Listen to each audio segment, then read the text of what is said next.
Usha chapter जो है शमशेर बहादुर सिंह के द्वारा लिखा गया है और इनके जन्म की बात करें तो 1911 बताया जाता है देहरादून उत्तराखंड में, और जबकि मृत्यु की बात करें तो 1993 बताया जाता है। ये बहुत सारे कृतियाँ लिखे हुए थे जिसमें से कुछ प्रमुख है दूसरा सप्तक, कुछ कविताएं, कुछ और कविताएं, शमशेर सिंह की कविताएं, और इसके साथ साथ इनको बहुत ज़्यादा पुरस्कार भी मिला था जिनमें से साहित्य अकादमी पुरस्कार 1984 में, मैथिली शरण गुप्त पुरस्कार 1987 में, राष्ट्रीय कबीर सम्मान 1989 में मिला था। जैसा कि चैप्टर के नाम से ही पता चलता होगा उषा, उषा का अर्थ ही होता है भोर का टाइम जो रहता है, अर्थात क्या, जब रात खत्म होते रहता है और सूरज निकलने से पहले जो आपको जो टाइम रहता है ना, उसी टाइम को बोलते हैं उषा काल, ठीक ना। भोर का टाइम जो रहता है उसी बोलते हैं उषा टाइम। तो देखते हैं कवि जो है ना उषा टाइम को किस तरीके से वर्णन किए हैं, पूरा का पूरा चैप्टर हम पढ़ते हैं।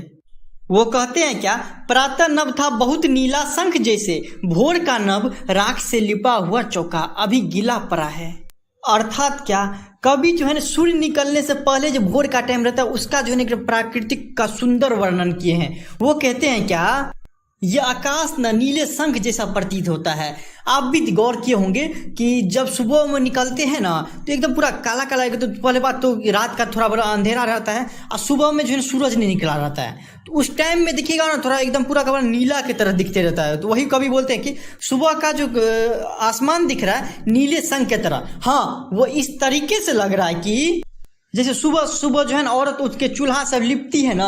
और लिपती है तो व्हाइट व्हाइट कलर का जो अथी रहता है मिट्टी से लिपती है, सेम उसी तरीके से आकाश भी लगता है। हाँ, ना तो ज़्यादा आपको कि जो अंधकार रहता है और ना ही सूर्य का प्रकाश रहता है, तो एकदम आपको जो है व्हाइट व्हाइट थोड़ा थोड़ा मारा रहेगा, नीला नीला रहता है। उसी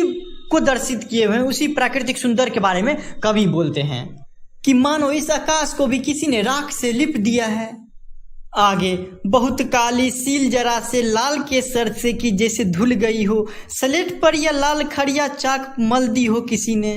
अर्थात अब क्या हो रहा है कि थोड़ा थोड़ा धूप निकल रहा है, तो धूप निकल रहा है तो क्या हो रहा है कि अंधेरा जो है ना काला काला वो घट रहा है और धूप में जो लालिमा है वो लाल लाल बढ़ रहा है, उसी को दर्शित किए हैं। क्या किए हैं वो बताते हैं। वो कहते हैं कि पूरब दिशा में सूर्योदय की लालिमा के कारण आकाश ऐसा लग रहा था जैसे मानो कि मसाला पीसने वाली सिलवट नहीं होता है, काला काला सिलवट, उस पे लाल केसर से किसी ने धो दिया उस सिलवट को। अर्थात क्या,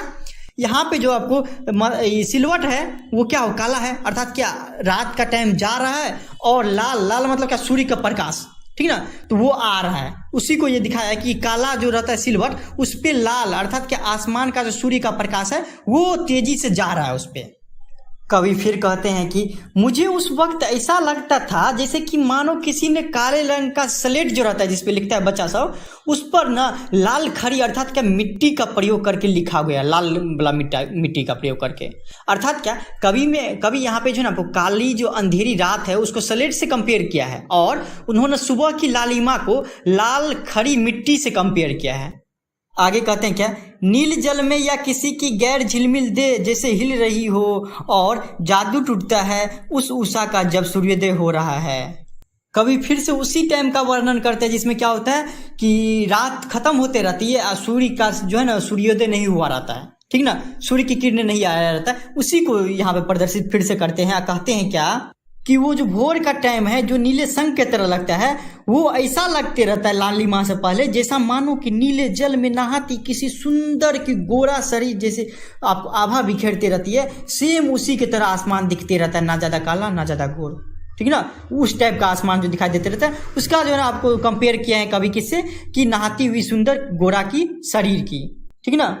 अर्थात क्या धीरे धीरे आप क्या हो रहा है सूर्योदय हो रहा है, जिसके कारण से आपको बताए हुए थे सूर्योदय के पहले का जो उषा टाइम है वो धीरे धीरे समाप्त होते जाते रहे।